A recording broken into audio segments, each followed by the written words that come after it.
Guyyaa har'aa kana viidiyoo kana keessatti kan waliin barannu waa'ee moqxoraa, itti fayyadama moqxoraa, maalummaa moqxoraa, iccitii moqxoraa yookiin lakkooftuu moqxoraan isa kana fakkaata. Yookiin immoo moqxoraan kanadha jechuudha.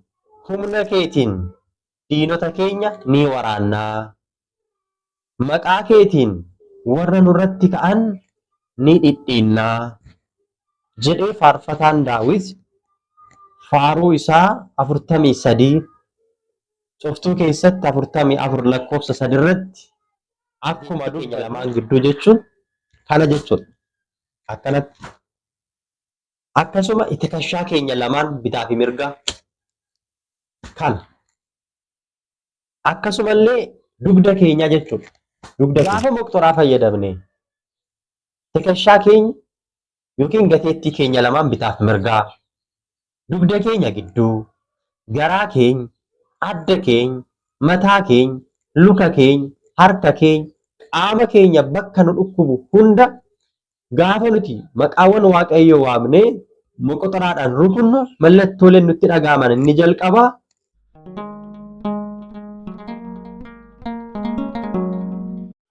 maqaa abbaa kan ilmaa kan hafuura qulqulluu waaqa tokko amiin. Kabajamtootaa fi jaalatamtoota hordoftoota chaayinaalii Dhaggaa Lubbuu hundumti keessanuu bakkaa fi lafa jirtanitti nageenyi waaqayyo isiniif haa baay'atu. Akkam jirtu galanni ulfinni waaqayyoodhaaf haa ta'u.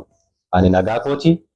Guyyaa har'aa kana viidiyoo kana keessatti kan waliin barannu waa'ee moqxoraa, itti fayyadama moqxoraa, maalummaa moqxoraa, iccitii moqxoraa yookiin lakkooftuu bal'inaan kutaa tokkoffaa yookiin kutaa jalqabaa viidiyoo kana keessatti waliin ilaallaa jechuudha. Yeroo hedduu waa'ee moqxoraa nutti akkamitti fayyadamna, akkamitti eebbifanna, maal jechaa fayyadamna kanneen jedhan karaa adda addaatiin gaafileen adda addaa waan naa dhiyaataniifan guyyaa har'aa kana jechuudha kutaa jalqabaa waa'ee kanarratti hubannoon qaburraa isiniif qooduufan viidiyoodhaan dhufe jechuudha. Hanga xumura sagantaa kiyyaatti yoo na hordoftan waa'ee moqxoraadhaan wal qabate gaafiiwwan isinitti ta'an hundaaf deebii argachuu dandeessu jechuudha.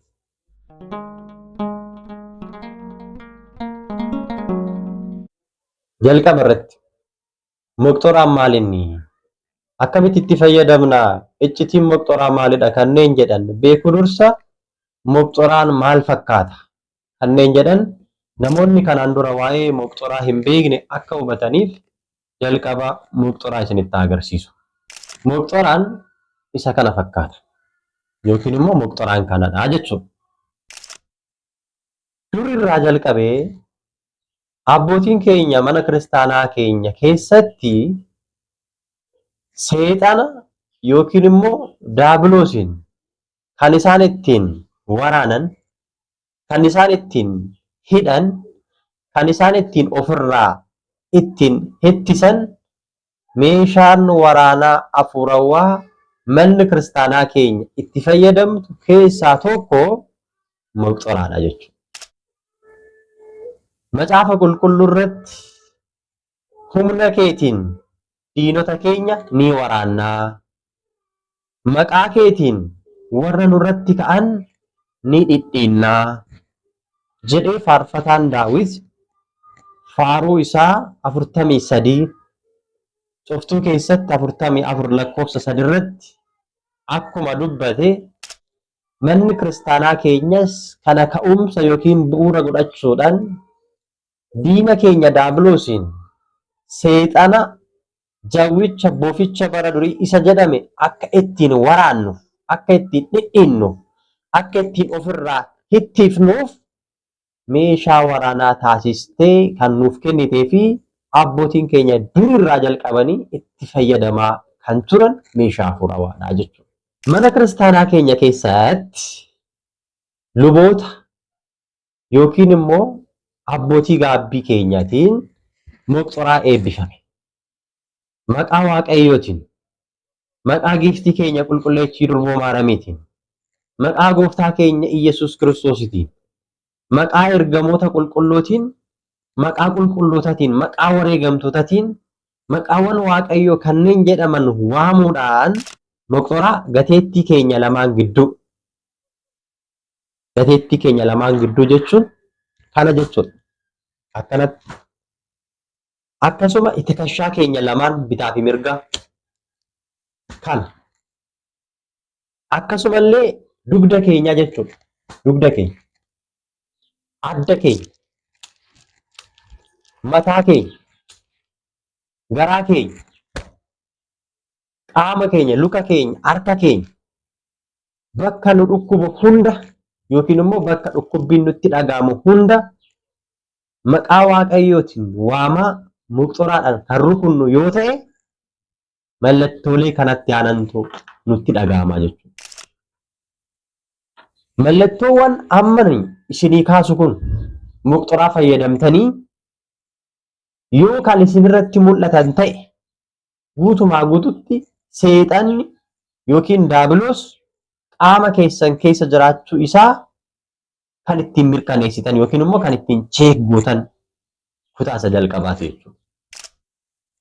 Gaafa muqxoraa fayyadamne tikashaa keenya yookiin gateettii keenya lamaan bitaaf mirgaa, dugda keenya gidduu, garaa keenya, adda keenya, mataa keenya, luka keenya, harka keenya, qaama keenya bakka nu dhukkubu hunda gaafa nuti maqaawwan waaqayyoo waamnee muqxoraadhaan rukunnu mallattooleen nutti dhaga'aman inni jalqabaa si gubuu danda'a. Bakka kam? Bakka muqxoraadhaan rukutte kana irri godhee akka ibiddaatti si gubuu danda'a, si labalabuu danda'a jechuudha. Kun mallattoo isa jalqabaati jechuudha. Qabachaa deeman. Inni itti aanu si warraru. Akka waan ibsaan si qabeetti si nazzaru jechuudha. Warraru yookiin nazzaru jedhama. Bakka muqxoraan si rukute sana si gubu, si laballabu, si nazzaru jechuudha. Akka waan goondan qaama keessa deemaa jiruutti qaama kee keessa deemu. Kun mallattoo jalqabaati. Itti aansuudhaan immoo bakka muqxoraan si rukute sana si nyaachuu yookiin si ooksisuu. Maaltu na tuqee jettee yookiin immoo maaltu narra deemee jettee bakka muqxoraan si rukute sana hanga irraanfachuutti geessee maal inni jettee of hooquu dandeessa yookiin immoo si ooksisuu danda'a jechuudha. Gaafaati muqxoraadhaan bakka si dhukkubu yookiin immoo qaamota amma armaan olitti kaasnee kana gaafaati rukuttu qaama kee bakka biraarraatii bakka biraatti naanna'u.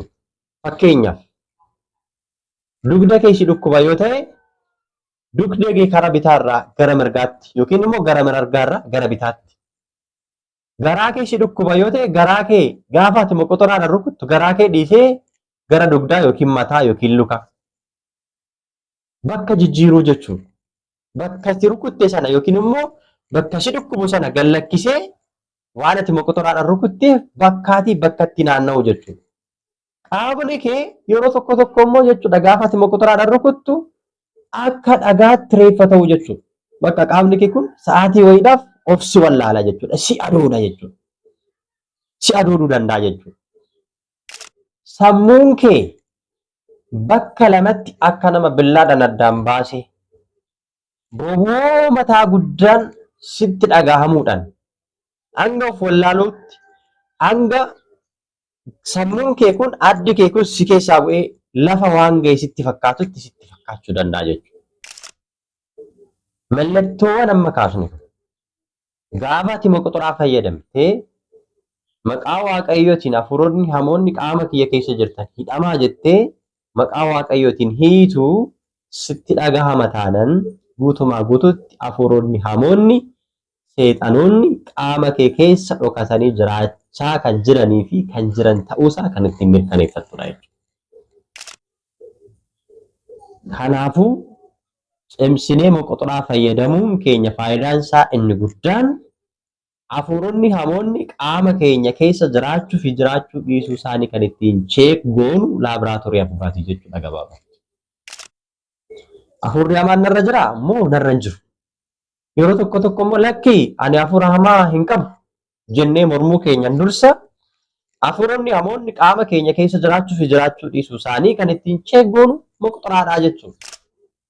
Hafuuronni hamoonni qaama keenya keessa jiraachuu isaa erga mirkaneeffanneen booddee amma kanaan booddee maal gochuu qabna?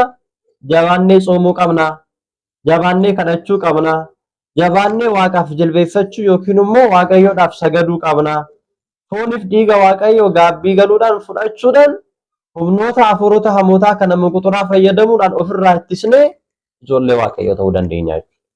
Garbummaa daabiloos jalaa baanee ijoollee waaqayyoo taanee waaqayyoo wajjin bara baraan jiraachuu dandeenyaa jechuudha. Sababii isaa maaliif isitan? Macaafa qulqulluu keessatti waaqayyoon abdii guddaa tokko nuuf kenne. Kunoo ani bofa irra, jawwee irra, aangoo diinaa hunduma irra akka isin ejjettaniif, akka isin dhaabbattaniif, akka isin mo'attaniif aangoo yookiin gooftummaa isiniif kenneera jedhee gooftaan keenya Yesuus Kiristoos wangeela Luqaasii boqonnaa 10 lakkoofsa 19 irratti diina keenya daabiloos jawwicha boficha isa jedhame isa samii irraatii gara lafaatti gad darbatame hadheessituu ilmaan namootaa kan ta'e kana qabxiiwwan amma kaasne kana fayyadamuudhaan mo'achuu akka dandeenyu innis mo'amuu akka danda'u sirriitti abdii nuuf kenneera jechuudha. Macaafa qulqulluu keessatti mul'ata Yohaannis boqonnaa 12 lakkoofsa 10 irraa kaastanii gaafa dubbistan hadheessituun obboloota keenyaa inni halkanii fi guyyaa waaqayyoo fuulduratti isaan hadheessaa ture gara lafaatti gad darbatame jedha. Isa gara lafaatti gad darbatame gara keenya dhufee jireenya keenya yeroo hunda qorumsan jeequ kana qaama keenya keessa jireenya keenya keessa kan baasuu ni dandeenyu tooftaawwan ammaan isinitti himaa jiru kanaan jechuudha. Abbootiin keenya durirraa jalqabanii moqoxoraa lakkaa'uudhaan yeroo 41 maaloo nuuf dhiisi Kiristoos.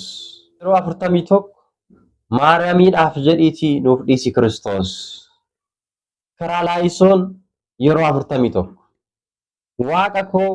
Waaqa koo yeroo 41 nu fayyisi Kiristoos amaarraa nu oolchi deessuu haadha keedhaaf Maariyaamiidhaaf jedhii yeroo 41 jecha waaqa isaanii uumaa isaanii ittiin dhiifama araara kadhachaa diina daabiloosiin ittiin injifachaa turan.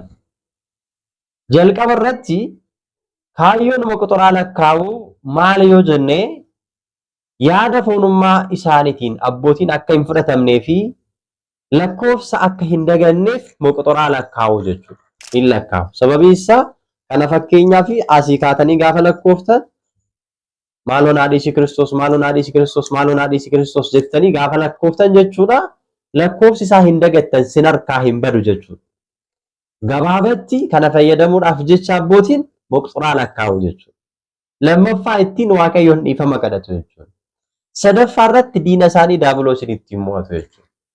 Waa baay'eedhaaf moqoxoraatti fayyadamaa turanii jechuudha abbootiin keenya.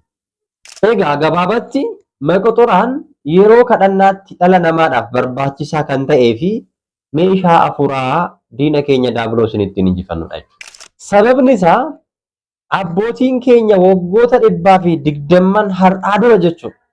Moqoxoraadhaan kadhachuudhaan, moqoxoraa fayyadamuudhaan humna seexanaa fi jinniiwwanii ittiin injifachuu fi foon isaanii lubbuu isaaniitiif kan ittiin bichisiisaa turan meeshaa hafuuraa keessaa isa tokko waan ta'eef moqoxoraa fayyadamuun barbaachisaadha jechuudha. Hafuuronni hamoonni jireenya isaanii keessa akka hin galleef moqoxoraa tikeshaa isaanii lamaan, dugda isaanii gidduu, garaa isaanii, mataa isaanii, harka isaanii, lukoota isaanii, qaama isaanii guutuu bakka isaan dhukkubu, bakka dhukkubbiin isaanitti dhagahamu hunda moqoxoraadhaan of rukutanii turanii jechuudha.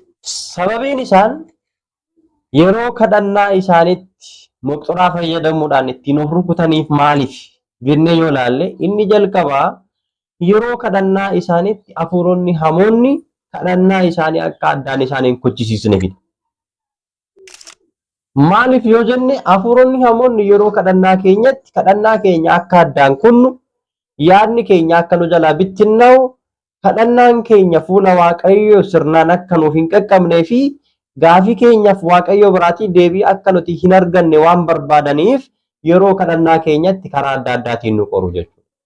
Namoota adda addaa nutti fiduu danda'u, yaadota adda addaa sammuu keenya keessatti fiduu danda'u, cubbuuwwan kanaan dura nuti hojjechaa turre akka nuti yaadannuu fi kanneen gaabbii itti gallellee akka waan Waaqayyo biratti fudhatama hin arganneetti yookiin immoo nuuf hin dhiifamneetti nutti fakkeessuudhaan nutti ususuu yaadota adda addaa sammuu keenya keessa fiduu pilaanii yookiin immoo karoora hojii keenya isa foonii yeroo kadhannaa keenyatti fuuldura keenya fiduu namoota kanaan dura wal dhabne yookiin immoo walitti muufanneen wal dhabdee keessa jirruun yookiin immoo kanaan dura araaramnee turreen sammuu keessa yaadni isaanii akka nu dhufu taasisu. Kallattii adda addaatiin yaada keenya bittinneessuudhaan kadhannaa keenya akka addaan kunnuuf hafuuronni hamoonni yeroo kadhannaatti nu qoru waan ta'eef hojii isaanii kana akka isaan dhaabaniif abbootiin keenya dursanii kadhannaadhaa fi humna muquxuraa kanaatiin dursanii hafuurota hamootaa kana ni hidhu jechuudha.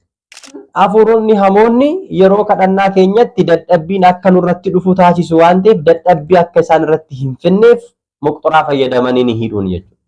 Dadhabbiin nurratti dhufee akka nuti kadhannaa keenya addaan kunnu kadhannaa dheeraa gaggeessuu barbaanne kadhannaadhaaf erga kaaneen booddee kadhannaa keenya akka nuti gabaabsinu akka nuti dadhabnu akka kadhannaa keenya nuffinu akka nuti kadhannaa keenya gabaabsinu hafuuronni hamoonni yaada keenya irratti jireenya keenya irratti foon keenya irratti dadhabbii fidanii addaan nu kuchisiisu waan ta'eef kana akka hin taaneef abbootiin keenya maal godhu muquxuraa fayyadamu. Muquxuraadhaan hafuurota hamootaa kan eegu jechuudha. Inni biraan immoo yeroo kadhannaa yookiin immoo yeroo sagadaa keenyatti hafuuronni hamoonni akka nuti waaqaaf hin jilbeeffanne akka nuti hin saganne taasisuudhaaf jecha maal godhu luka namaa qabu.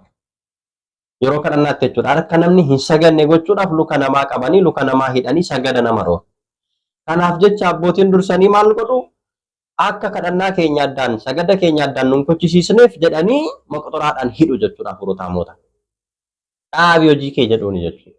Kan biraan dhibee akka isaanitti hin taaneef qorra isaanitti jedhee kadhannaa isaanii akka addaan hin kochisiisneef jecha abbootiin muquxuraa fayyadamanii hafuurota hamootaa hin hidhu. Dhibee narvii akka ittiin taaneef fayyaa isaanii akka hin miineef maallaqa isaanii akka isaan jalaatii hin hanneef akka jalaa hin sallamneef jecha dhorkuudhaaf yookiin daangeessuudhaaf jecha abbootiin muquxuraa fayyadamanii maqaa Waaqayyootiin reebanii hidhanii hojii keessaan dhaabaa maqaa Waaqayyootiin hidhamaa jedhanii muquxuraadhaaniin fayyadamuudhaan hafuurota hamootaa maal godhu abbootiin ni hidhu jechuudha. Kanaafidha muquxuraa kan fayyadaman abbootiin keenya. Har'a garuu baay'ee kan nama gaddisiisuu fi nama ajaa'ibsiisu jechuudha. Muquxuraan kan monoksotaati, kan warra qorrobaniiti, kan warra gahaneeti. Nuti fayyadamuu hin dandeenyu jechuudhaan namoonni maal godhaniiru? Muquxuraa fayyadamuurraa fagaatanii yookiin immoo muquxuraa fayyadamuu dhiisaniiru jechuudha. Kun garuu sirrii miti dogoggoradha jechuudha. Muquxuraan kan monokseeti, muquxuraan kan warra qorrobaniiti, muquxuraan kan warra gahaniiti. Jennee kan dhiisnu osoo hin ta'in muquxuraan meeshaa hafuuraa diina keenya daabiloosiin ittiin injifachuu dandeenyu dhala namaa hundumaaf iyyuu kan kennamedha jechuudha. Kadhannaan kan eenyuti? Kan hundaati. Saganni kan eenyuti? Kan hundaati. Waaqeffannaadha waan ta'eef. Galateeffannaan kan eenyuti? Kan hunda keenyaati. Saganni kan eenyuti? Kan hunda. Soomiin kan eenyuti? Qorrobuun kan eenyuti? Kan hundaati. Muquxuraanis kan hundaati. Malee warra gahan qofa itti waamnee monoksota qofa itti waamnee ofii kan irraatii baqannu yookiin immoo kan dhiisnu miti jechuudha muquxuraan. Namoonni tokko tokko hin amanan. Muquxuraa ani fayyadamuu hin danda'u jedhanii of daangeessu waan ta'eef akka isin amantaniif mee caqasa tokko isiniif haa kaasu. Tokkoffaa Qorontos boqonnaa 9:27 irratti ani namoota hedduu dorgommii itti waamee ofii kooti akkan keessaa hin hafneef qaamni koo waan itti dhufu hunda akka danda'uuf abboomuun anaaf ni ta'a jedhe. Eenyu? Phaawulos. Namoota biroo dorgommii itti waamee ofii kiyyaaf akkan dorgommii kana keessaa hin hafneef akkan hin dhabamnee fi qaama kiyya abboomuun anaaf hin ta'a jedhe. Sababii isaa maaliif? Namaan sagadi jedhee sagaduu akkan hin dhiisneef, kadhadhaa jedhee kadhachuu akkan hin dhiisneef, hojii gaarii hojjedhaa jedhee ofii kiyyaa hojjechuu akka hin dhiisneef, namoota muquxuraa fayyadamaa jedhee ofii kiyyaaf fayyadamuu akka hin dhiisneef qaama kiyya isa naan mormu kana maal gochuutu narra jiraata? Abboomuutu narra jiraataa jedhe. Kanaafiyyuu amma yaada keenya abbamutu nurra jiraata jechuudha. Karaa adda addaatiin gurra keenya isa karaa adda addaatiin daabiloos namoota biroorra bulee ati moqxoraa fayyadamuu hin dandeessu, ati sagaduu hin dandeessu, kana keessatti hirmaachuu hin dandeessu, kun kan warra monoksotaati, kun kan warra gahaniiti, kun warra abbootaati jedhee kana hunda keessaa si daangessu yookiin immoo nu daangessuu danda'u kana habboomnee jabaannee nuti maal gochuu qabna? Kanaafuu moqxoraa fayyadamuudhaan hundi keenya diina daabiloos seexana keessa keenya dhokatee jiruu fi jireenya keenya jeequ karaa adda addaatiin dhiibbaa adda addaa nurratti gaggeessu humna moqxoraa fi kadhannaatiin sagadaatiin ofirraa hidhuu fi abboomutu nurra jiraataa jechuudha. Kana yoo ta'e afurri qulqulluun nutti dhiyaata, daabiloos immoo nurraa fagaata waan ta'eef iyyuu jabaannee moqxoraa fayyadamuun nurra jiraataa jechuudha. Kutaa lammaffaa barnoota keenya keessatti akkamitti moqxoraa fayyadamuu dandeenya kan jedhu waliin ilaalla. Hanga deebinee wal arginutti nagaadhaan naa tura. Wasbaata lagzaabeer.